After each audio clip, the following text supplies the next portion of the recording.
Hello and welcome to ज़रा हट के मुबश्शिर ज़ैदी, ज़रार खोड़ो और वसअतुल्लाह खान का सलाम कबूल कीजिए। पीका ऑर्डिनेंस का तरमीमी बिल जो ऑर्डिनेंस आया था इस इतवार को और वो चैलेंज हुआ इस्लामाबाद हाई कोर्ट में। आज इस्लामाबाद हाई कोर्ट में उसकी सुनवाई हुई। ये जो चैलेंज किया ये Pakistan federal union of journalist ने किया और मुख्तसर समाअत के बाद इस्लामाबाद हाई कोर्ट के चीफ जस्टिस ने वफाकी तहकीकाती इदारे FIA को इसके जो सेक्शन 20 में तरामीम हुई हैं जिसके तहत बग़ैर वारंट के किसी को भी गिरफ़्तार किया जा सकता है।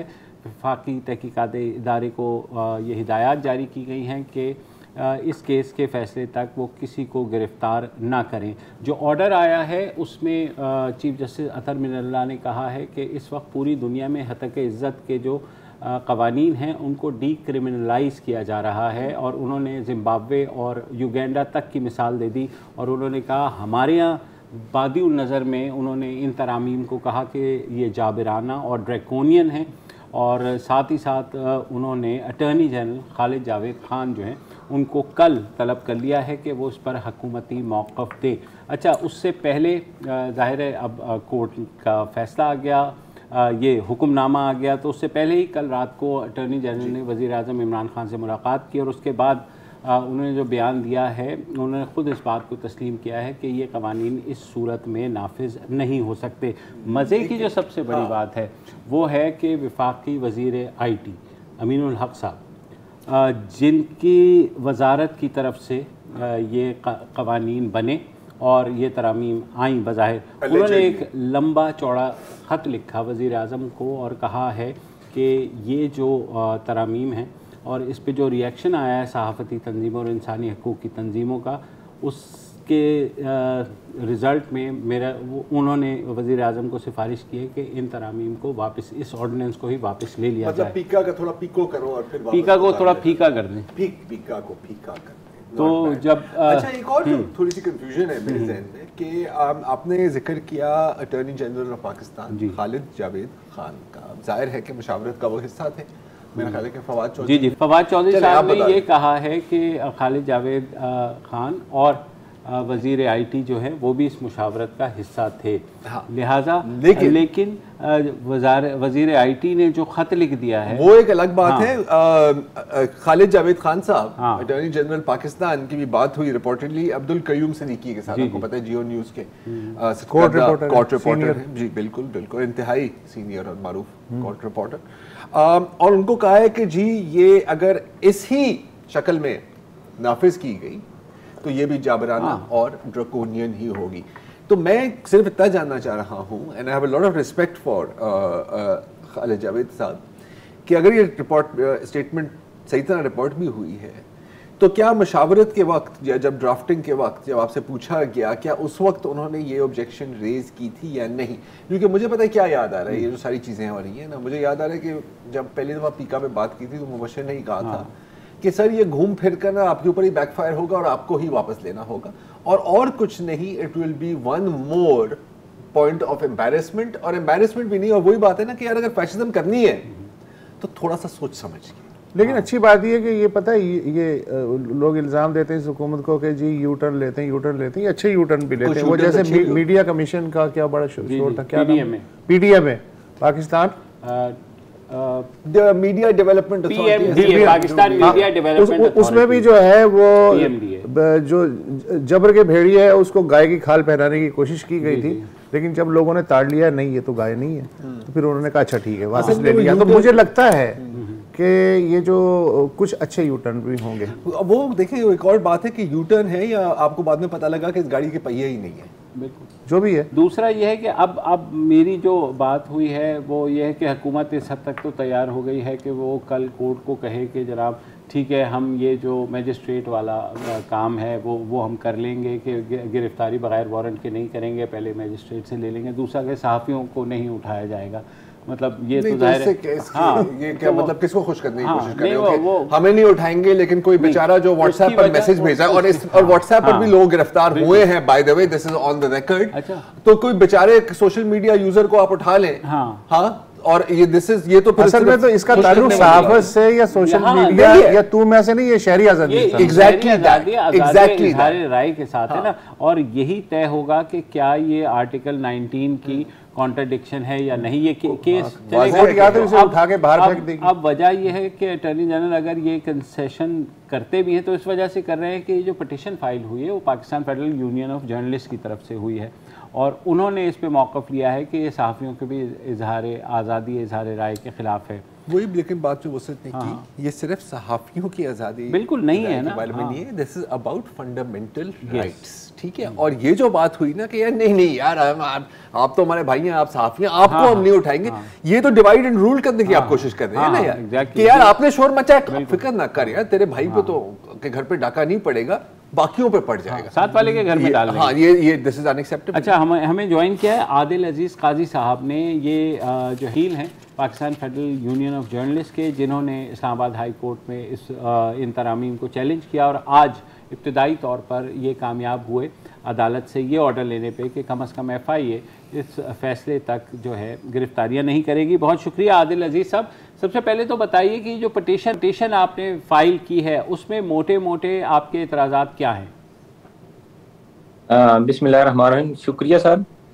जो बेसिक इशू है वो तो कॉन्स्टिट्यूशन की वायलेशन है। आर्टिकल 89 बेसिक लॉ है जिसके तहत प्रेसिडेंट ऑफ पाकिस्तान कोई भी ऑर्डिनेंस जो है प्रोमलगेट कर सकता है। तो जो आर्टिकल 89 की इंग्रेडिएंट्स हैं वो लेटेस्ट इस्लामाबाद हाई कोर्ट की जजमेंट आई है PLD 2020 इस्लामाबाद 130।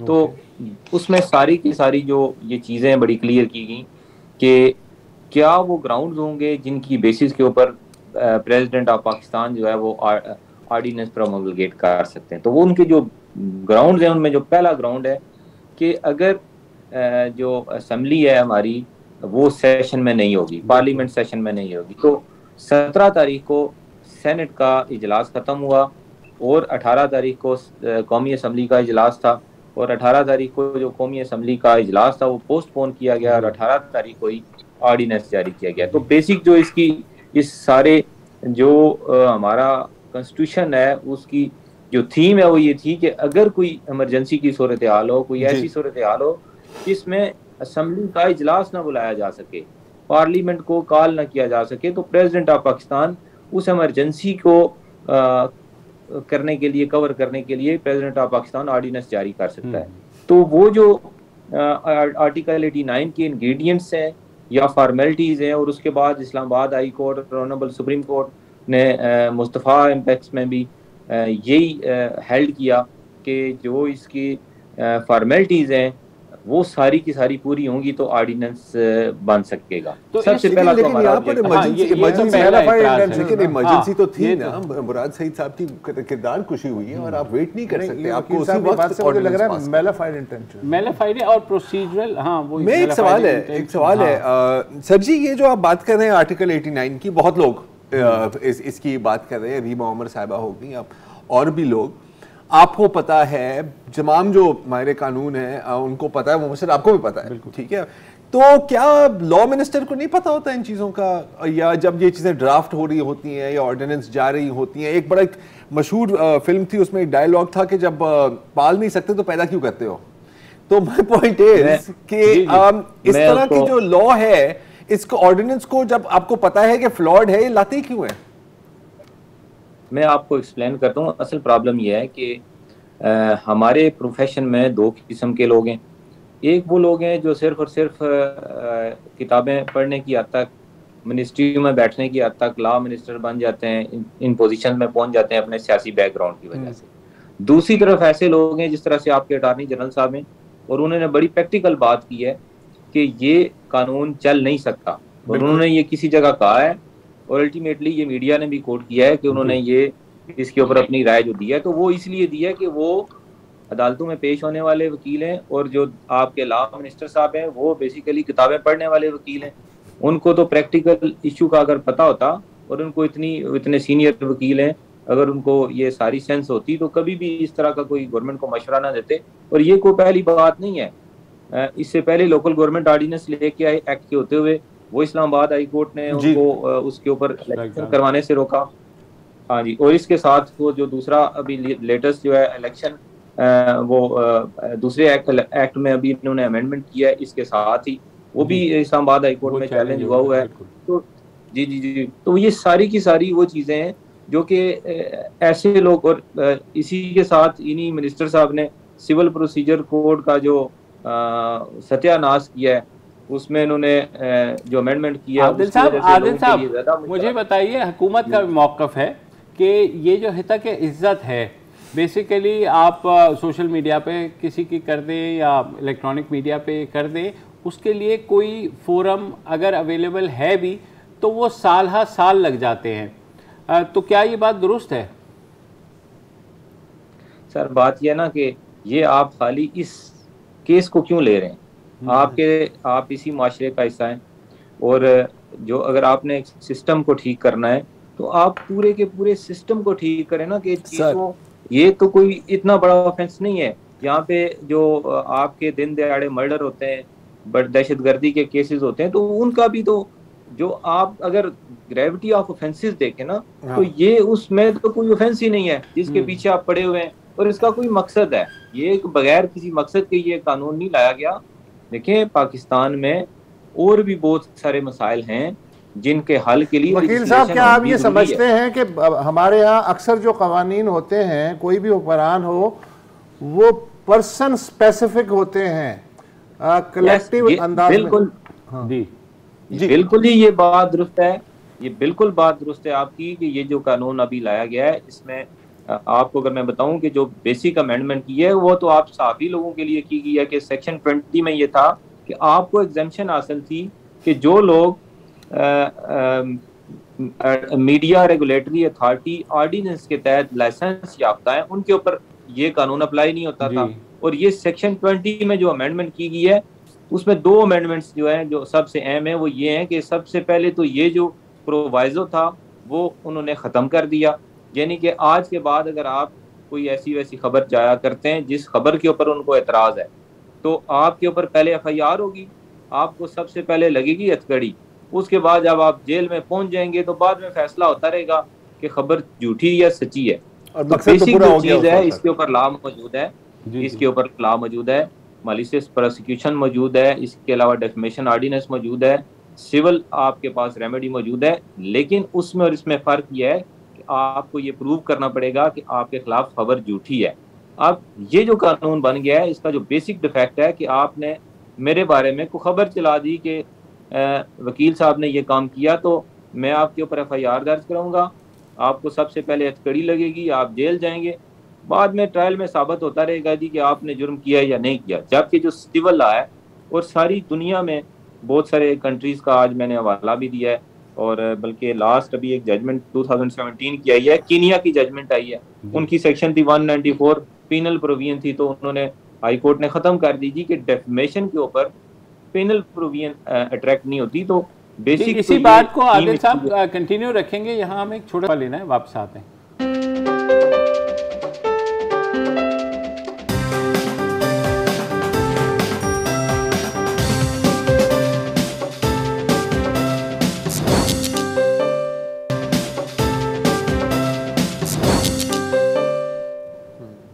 वेलकम बैक जी। हम बात कर रहे हैं मशहूर ज़माना पीका ऑर्डिनेंस के बारे में, और हमारे साथ हैं वकील आदिल अजीज़ काजी साहब, जिन्होंने अभी ब्रेक से पहले एक बड़ी मज़ेदार बात की थी, उसमें मैं एक थोड़ी सी इजाफा करना चाह रहा हूं, और ये है कि मसला सारा प्रायोरिटी का है। अगर हम कहते हैं कि जी ये डेफेमेशन के केसेस सालों साल चलते हैं, तो अभी इसी शो के बकिया हिस्से में हम बात करेंगे कंदील बलोच के फैसले के बारे में। 2016 में केस हुआ था, फैसला आया इवेंचुअली 2022 में, 6 साल बाद। उसमें आपको तेजी पर फोकस करने की कोई जरूरत नहीं है, क्योंकि क्या कत्ल का केस ज्यादा अहम है या ये कि अब्बू अब्बू देखें इसने ट्विटर में मेरे बारे में क्या कहा। अगेन प्रायोरिटीज का मसला है। जी जी, तो आदिल साहब मैं ये भी जानना चाह रहा हूँ कि आपने एक तो बता दिया प्रोसीजरल लैप्स, दूसरा पिटीशन में आपका पॉइंट क्या है? सेकंड जो पॉइंट है इस हवाले से कि ये जो ऑर्डिनेंस बना है, इसमें चूँकि मीडिया के हवाले से जो एग्जेम्पशन दी गई थी वो एग्जेम्पशन उन्होंने ख़त्म की है। तो बेसिक तो आपकी तो ड्यूटी है कि कोई भी जब खबर आपको आती है तो मुनासिब सी स्क्रूटनी करके तो आप खबर शाया कर दें। अब सबसे पहले तो कोई भी खबर शाया करने से पहले आप उस बंदे तक पहुंचेंगे, उससे इसकी तस्दीक करेंगे और सब्सिक्वेंटली वो बंदा डिनाई भी कर देता है तो फिर भी आपके ऊपर FIR होगी। जो मैंने तो इन्हें कहा ही नहीं है कि मैंने ये ऐसी बात की है। तो वो जो एग्जेम्पशन थी सेक्शन 20 की वो ख़त्म की गया और इस ऑफेंस को सेक्शन 43 है पीका ऑर्डिनेंस की, तो उसके तहत ये एक बेलेबल ऑफेंस था और नॉन कॉग्निजेबल था कि यानी कि पुलिस इसमें आपको अरेस्ट नहीं कर सकती थी, सिर्फ और सिर्फ आपका रिपोर्ट अंडर सेक्शन 173 कोर्ट में जानी थी। कोर्ट आपको समन करेगी, अगर आपके खिलाफ एविडेंस साबित होगा तो आपको सजा दे दी, अदरवाइज आप बरी हो जाते। तो ये प्रोसीजर तो फिर भी कुछ हद तक काबिल कबूल है कि आपके खिलाफ कोई कंप्लेंट फाइल होगी तो आपकी अरेस्ट, आपकी ह्यूमिलिएशन नहीं होगी, आपकी डिसरिस्पेक्ट नहीं होगी, चले FIR की हद तक हो गया होगी, लेकिन जो बाकी पकड़ दकड़ है वो नहीं होनी चाहिए। तीसरी जो इसमें जो आप कह रहे थे कि ये जो कोई भी कानून बनता है तो वो किसी न किसी मकसद और किसी शख्स के हवाले से बनता है। तो इसमें एक बात थी offences against dignity of a natural person जी, तो जो नेचुरल पर्सन था उसको इसमें से एक्सक्लूड किया गया और लीगल पर्सन इसमें आ गया, यानी कि किसी इदारे के खिलाफ और किसी ऑफिस के खिलाफ अगर आप डेफमेशन करते हैं और ख़ास तौर पर पब्लिक ऑफिस होल्डर के खिलाफ। तो मैंने आज आर्गू भी यही किया है कि अगर कोई पब्लिक ऑफिस होल्डर है तो वो खुद अपने आप को प्रेजेंट करता है कि मैं पब्लिक की नुमाइंदगी करूंगा, तो अगर उसके ऊपर क्रिटिसिज्म नहीं होगा तो उसको किस तरह पता चलेगा कि उसने कौन सा काम सही किया है, कौन सा काम गलत किया है। तो वो शख्स जो अपने आप को पेश करे कि मैं आपके सामने अवाम का नुमाइंदा बनूंगा, आप मुझे वोट दें, और वोट लेने के बाद वो कहे जी कि मुझे अवाम मेरी पूछे भी ना, तो ये जो बात है ये बिल्कुल गलत बात है और ये किसी सूरत भी किसी भी कानून के मुताबिक, किसी भी इखलाकियात के मुताबिक ये बात दुरुस्त नहीं तो है। तो आदिल साहब आप समझते हैं कि हाई कोर्ट इवेंचुअली इसको स्ट्राइक डाउन करेगी? देखें जी, जहाँ तक बात है इस ऑर्डिनेंस की, तो चूंकि ऑर्डिनेंस तो बड़ा clear cut in violation of constitution बना है और सुप्रीम कोर्ट और हाई कोर्ट की इसके ऊपर बेताशा जजमेंट्स हैं जो मैंने रेफर भी कुछ किए हैं कि उसको जो उन्होंने इंटरप्रेट किया है उसकी जो इंग्रेडिएंट्स हैं वो किसी सूरत में भी इस ऑर्डिनेंस में पूरे नहीं है। तो सिर्फ और सिर्फ ये जो बेस है, इसका जो लीगल बेस है वो है ही नहीं इस कानून का, और इस बेस के बगैर ये कानून बना है। तो मेरा तो ये ख्याल है कि ये कानून किसी सूरत भी ठहर नहीं सकता, क्योंकि अगर ये कानून हम इसको कहें कि ये दुरुस्त कानून है तो फिर आर्टिकल 89 ऑफ कॉन्स्टिट्यूशन को हमें बदलना पड़ेगा, जिसमें हमें ये लिखना पड़ेगा कि हमारे प्रेसिडेंट ऑफ पाकिस्तान को जो दिल में आए कि ये हमने कानून बनाना है वो बना सकते हैं, तो फिर तो ये कानून दुरुस्त है। लेकिन जो इस वक्त मौजूदा शक्ल है आर्टिकल 89 की, उसकी जो कंपोनेंट्स हैं वो किसी तरीके से भी इस ऑर्डिनेंस में पूरे नहीं होते। ज़्यादा मेरा जो ख्याल है और जो आज तक इस्लामाबाद हाई कोर्ट और लाहौर हाई कोर्ट और सुप्रीम कोर्ट की जो जजमेंट है, और man Mustafa impact case PLD 2016 में भी ऑर्डिनेंस के हवाले से बड़ा क्लियर कहा गया। और ये जो इजलास के हवाले से मैंने आपको जो डिटेल बताई है, ये एक सुप्रीम कोर्ट की जजमेंट है, उसमें यही रेफर करके पंजाब का लोकल गवर्नमेंट एक्ट के हवाले से 2021 SCMR 714 है, तो उसमें यही इशू था कि पंजाब का लोकल गवर्नमेंट एक्ट के हवाले से सुप्रीम कोर्ट ने ये ऑब्जर्वेशन दी थी कि अगर इनकी असम्बली का इजलास 3 दिन पहले हुआ है तो ये ऑर्डिनेंस इसका मतलब यह है कि उस वक्त ये ऑर्डिनेंस की तैयारी कर रहे थे, तो फिर इस सूरत में ये ऑर्डिनेंस जो है किसी सूरत में भी लीगल ऑर्डिनेंस या एज पर बहुत शुक्रिया आदिल साहब, आपने खासी तफसील से बताया। बदनीयती का केस नहीं, सिर्फ बदनीयती का केस नहीं है, माजरत के साथ बेवकूफ़ी भी तो है ना साथ साथ। बिल्कुल मेरा ख्याल है कि हो सकता है कि मिनिस्टर फ़ारूक नसीम साहब ने व्हाट्सएप वाली कॉन्स्टिट्यूशन पढ़ी हो, वो फॉरवर्ड एंड रिसीव जो होती है ना, एक्चुअल कॉन्स्टिट्यूशन नहीं, क्योंकि ये I am sorry, you do not need to be a legal mind. अगर आप सिर्फ ये आर्टिकल 89 ही पढ़ें, उसमें वाज़े लिखा हुआ है, कोई रूम फॉर इंटरप्रिटेशन नहीं है, कोई इधर उधर नहीं है, कोई लचक नहीं है यार, अगर क्लियरली लिखा हुआ है। मेरा सवाल है, ये जो अभी जो परफॉर्मेंस अवार्ड्स मिले हैं वज़रा को, फारूक नसीम साहब को मिला था? नहीं। अच्छा, सवाल ये है कि ये जो टीम है इस वक्त, ये खुशखबरी इन्होंने सुनाई थी कि पाकिस्तान पीनल कोड में 700 के करीब तरमीम करेंगे, जाके कॉलोनियल दौर की बहुत सारी चीज़ें थोड़ा डर लग जाएंगी यार। ये ना करें यार, हालांकि अच्छी तरमीम होगी, लेकिन प्लीज़ ये वाली टीम ना करे ना, अगली टीम कर ले तो क्या वही है ना यार, लीगल माइंड तो कम से कम होगा। एक क्वेश्चन मार्क बन जाता है ना हर एक चीज़। मुझे वो ज़माने याद आ रहे हैं जब खान साहब ने आते ही कहा था कि ये विसल ब्लोअर होगा हर इदारे में जो कि खबरें देगा, और उसके बाद इस वक्त तो हम विसल ब्लोअर बने हुए। एग्जैक्टली। और बाद में तमाम दफातर में पाबंदी लगा दी गई कि यहाँ से अगर किसी ने खबर निकाली। एक क्लिप भी है खान साहब का, लेकिन फिर अब क्या करें, टाइम नहीं है। खान साहब कितने क्लिप आप, वही मैं कह रहा हूँ, बंदा तंग आ जाता है मतलब जी।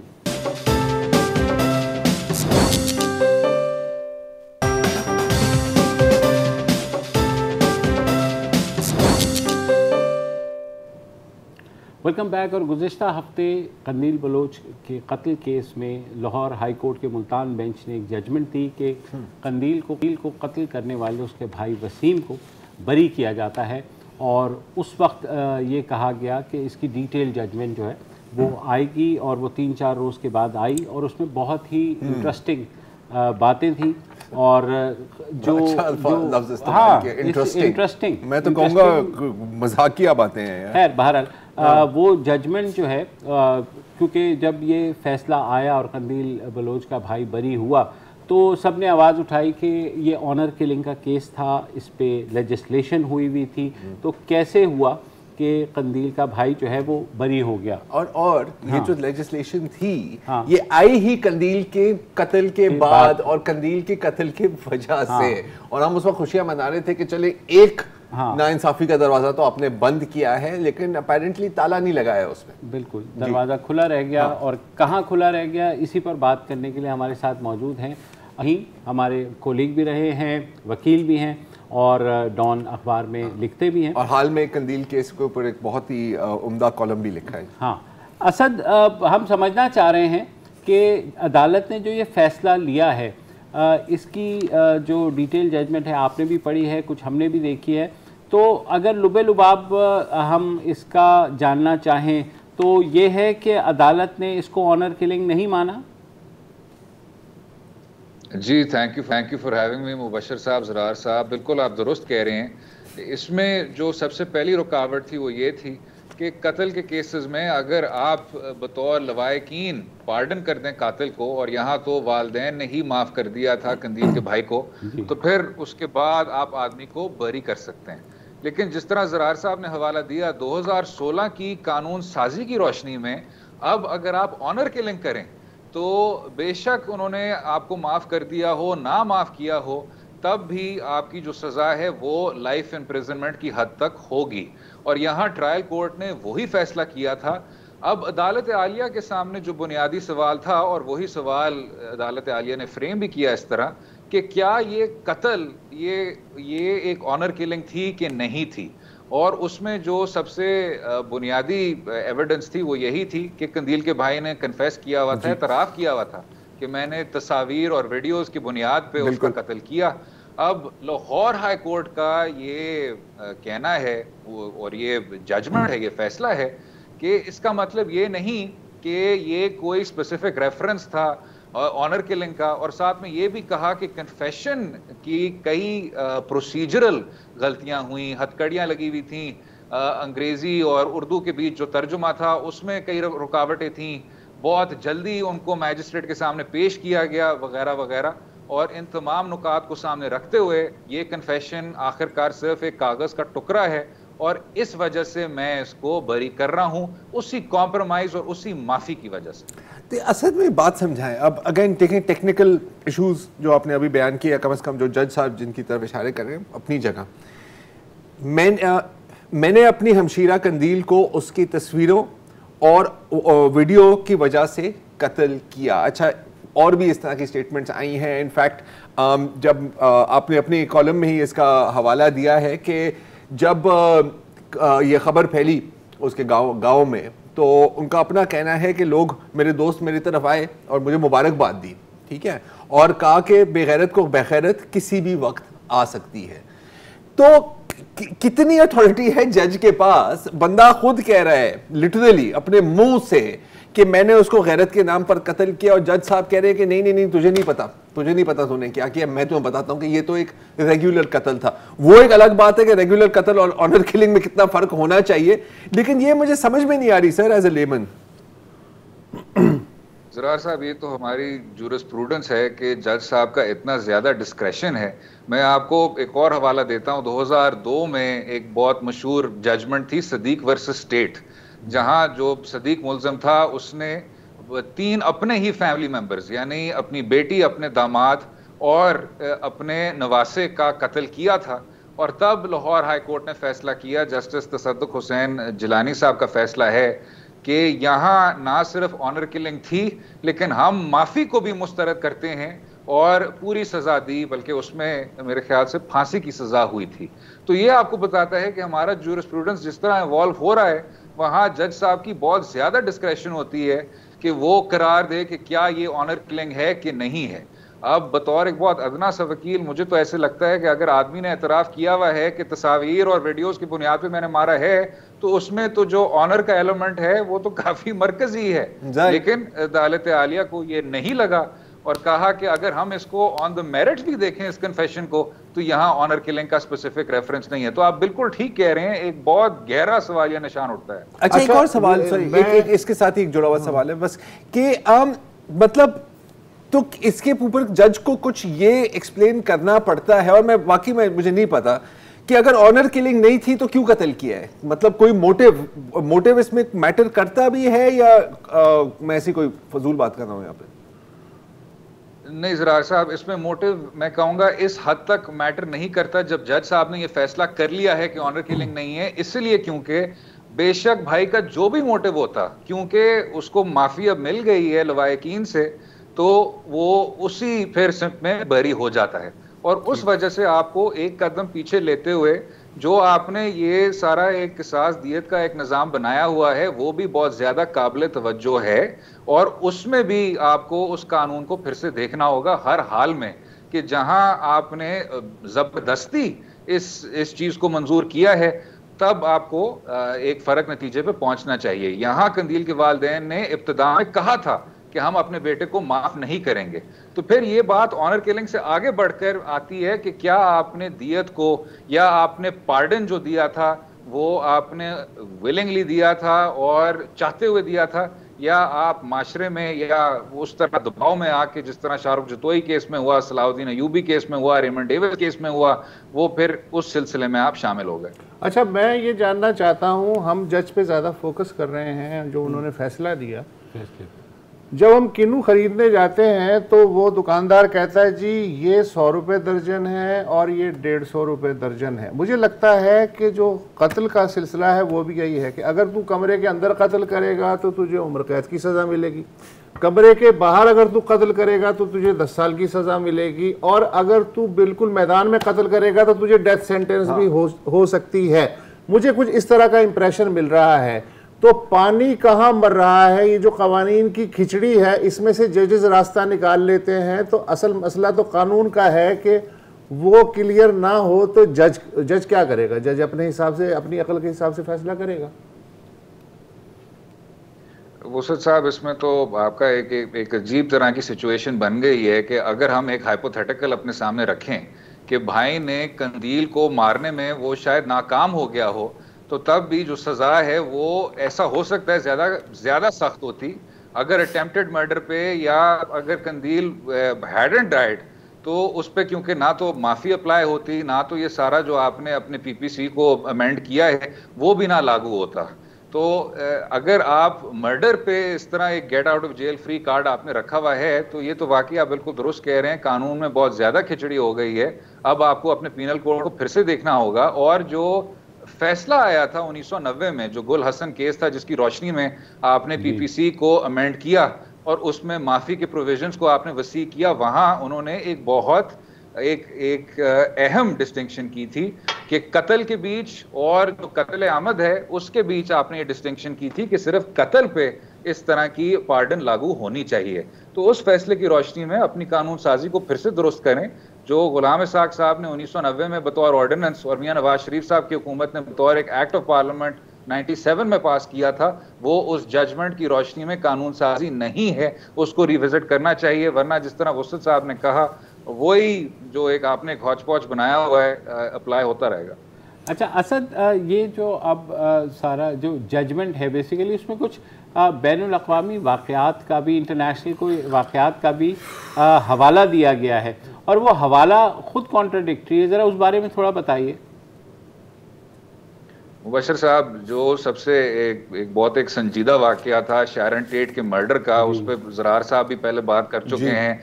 मैनसन फैमिली जो एक साइकोटिक एक ब्लड कल्ट था जो चार्ली मैनसन के तहत काम करता था, उसका हवाला दिया। और जज साहब का कहना यह था कि जब सेलिब्रिटीज को इस तरह कत्ल किया जाता है तो हमें बहुत ज्यादा दुख होता है। और साथ में उन्होंने टीन वोग का हवाला दिया ये कहते हुए कि सेलिब्रिटीज जब दुनिया से रुखसत हो जाते हैं तो क्योंकि हमारी जिंदगियों में वो खुशियां बांटने वाले थे, उस वजह से हम ज्यादा मुतासिर होते हैं।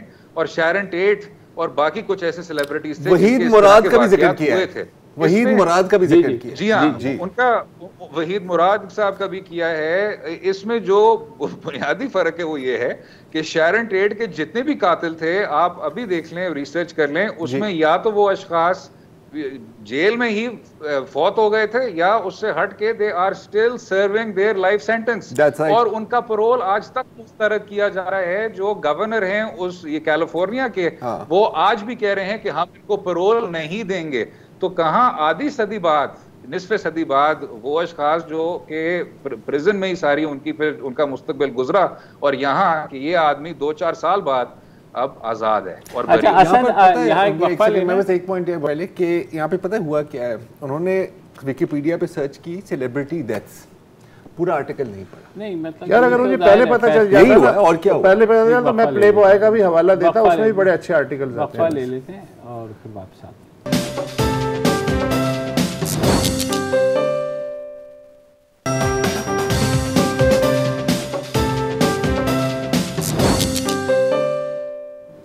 Welcome back. हम बात करें कंदील बलोच के कातिल की बरियत के लाहौर हाई कोर्ट के फैसले पर। हमारे साथ वकील असद रहीम मौजूद हैं। असद, हुकूमत ने ऐलान किया है कि वो अपील करेगी।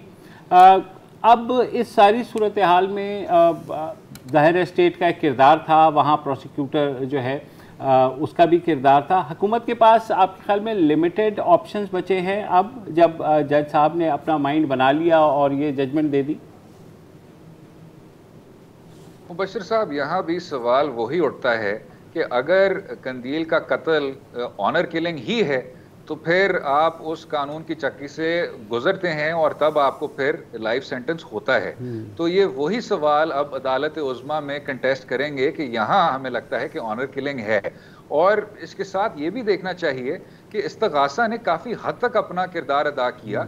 यहाँ 35 गवाह पेश किए, यहाँ DNA एविडेंस थी, यहाँ आपने सारा जो फोरेंसिक का काम था वो किया हुआ था, रिकवरी किया हुआ था आपने, उस सब को सामने रखते हुए प्रोसिक्यूशन ने ट्रायल की सतह पे ये प्रूव कर दिया था कि भाई कातिल है।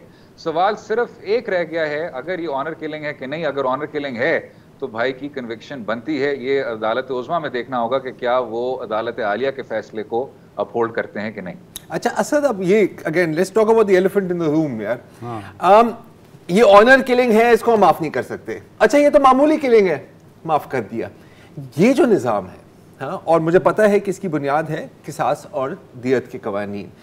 उन कवानीन की बुनियाद क्या है? जहाँ तक मुझे समझ है, और हो सकता है कि मैं गलत हूँ, जिस माशरे में ये लाए गए वहाँ वो एक कबायली माशरा था, ठीक है, कि मैं खड़ो हूँ, मैंने एक जदोई को कत्ल किया।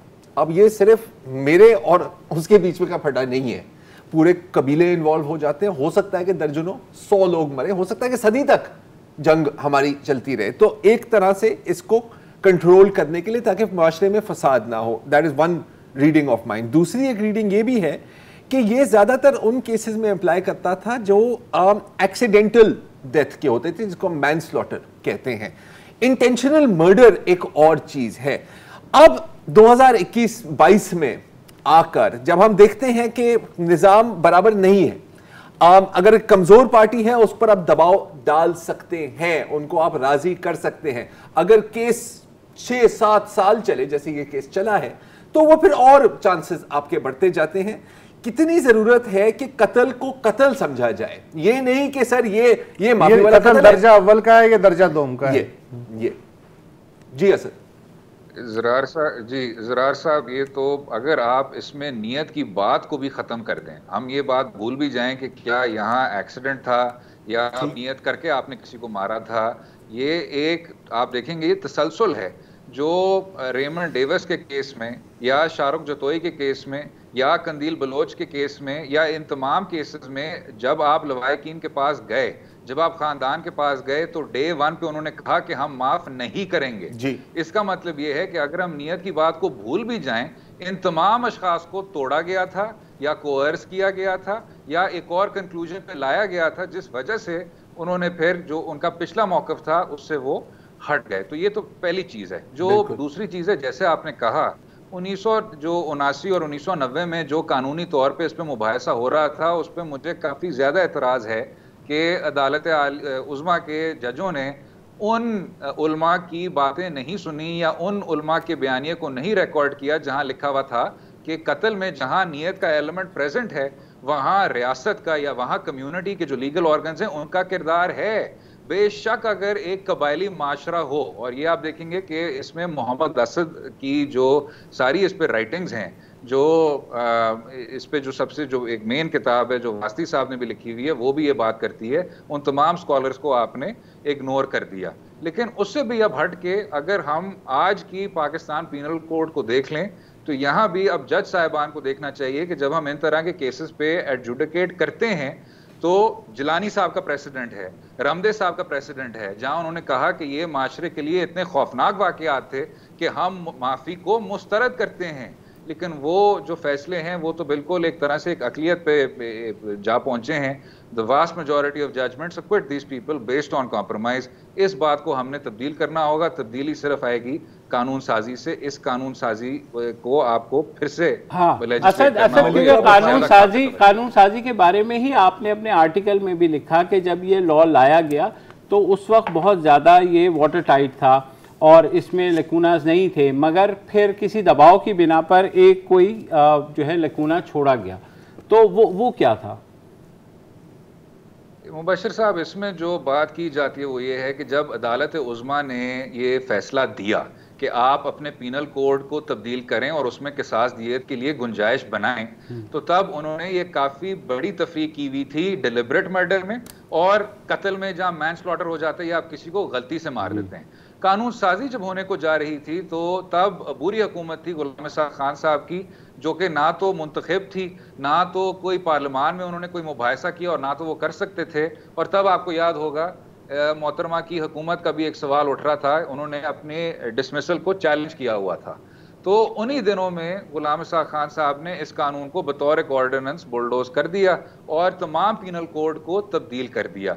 उसी शक्ल में फिर 1997 में मियाँ साहब ने इसको एज एन एक्ट पास किया और वहाँ भी मुबाहिसा सिर्फ 20 मिनट का हुआ, जहाँ जो मेन ऑपोजिशन पार्टी थी पाकिस्तान पीपल्स पार्टी, उसने वॉकआउट कर दिया। दोनों कवानीन में ये तफरीक नहीं है कत्ल आमद के बीच और कत्ल के बीच, जिसका मतलब है कि नीयत को वो सामने नहीं रखते। आप बेशक आप किसी को you can run them over in a car, या आप नियत करके प्लान करके किसी को मर्डर भी कर सकते हैं। माफ़ी दोनों पे लागू होती है। इस तफरीक को हमें फिर से देखना होगा।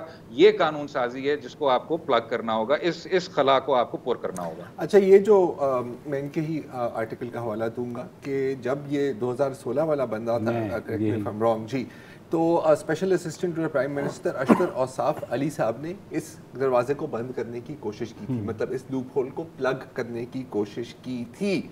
लेकिन कौन रस्ते में खड़ा हो गया? JUIFA। बिल्कुल, JUIFA।